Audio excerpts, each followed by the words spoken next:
За энэ хичээлээр файлын өргөтгөлийн тухай жоохон ярилцъя.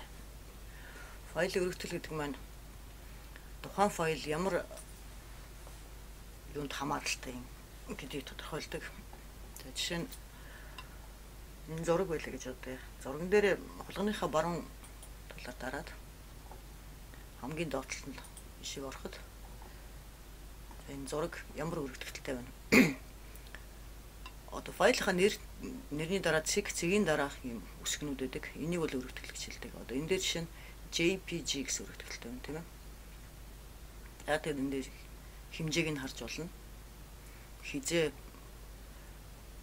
хийсэн файл гэдэг энэ дээр харагдана. За жишээ нь энэ файлыг онгойлгож үзье.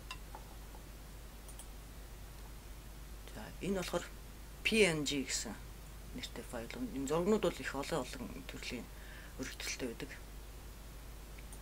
За шинэ энийг харъя.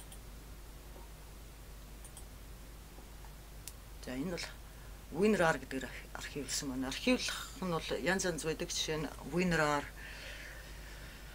7zip гэдэг янз янзаар байдаг. Тэгээд яг аль юуг нь архивлсан гэдгийг эндээс харж болно. За муу адилхан ингээд хэмжээг нь харж болно.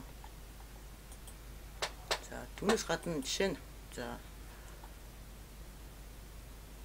хулгайныхаа баруун талын товчлуураар ширээнийхээ хоосон зай дээр нэг дараад создать гэдэг рүү оръё. Open-тэй. Жишээ нь за энд за Microsoft Word-ийн нэг юу онгойлгоё. За дахиад нэгийг онгойлгоё. Жишээ нь за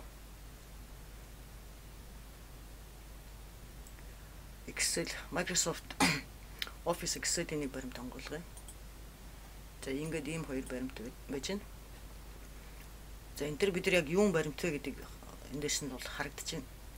Тийм ээ. За жишээ нь энийг хоёулын энэ одоо нэг нэртэй болгоё гэж бодъё л та.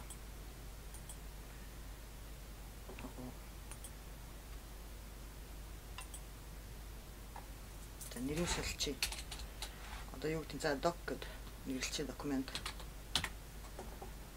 Энэ модуль doc гэд нэрлэлцээ. За эндээс би юу хэлэх гээд юм гэхээр хоёул адилхан нэртэй байсан ч мэдээж компьютер дотор ижилхэн нэртэй ижилхэн өргөтгөлтэй хоёр баримт ижил байна гэж байхгүй учраас за үүнийг тод шиг эндээс харцгаая. Компьютер руу ороод Alt дараад сервис гэдэг рүү оръё. Сервисийн параметр гэдэг ийш оръё. За vid гэдэг рүү оръё. За ингээд доош буугаад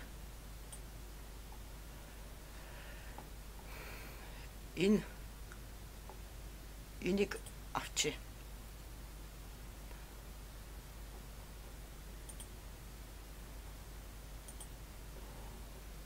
За тэгэхээр эндээс түрүүн бид нэр адилхан нэр өгсөн боловч сая өргөтлөгийг харъя гэхэд эргээд энэ чинь хараа docx excelx ингээд одоо энэ систем маань өөрөө энэ тухайн баримтыг ямар програмаар онгойлгох вэ гэдгийг шууд өөрөө ингэж заагаад өгч чинь. Хэдийгээр бид нар хоёулангийн ижил нэр өгсөн боловч өргөтгөлийн бол хизээч бид нар өөрчилж чадахгүй.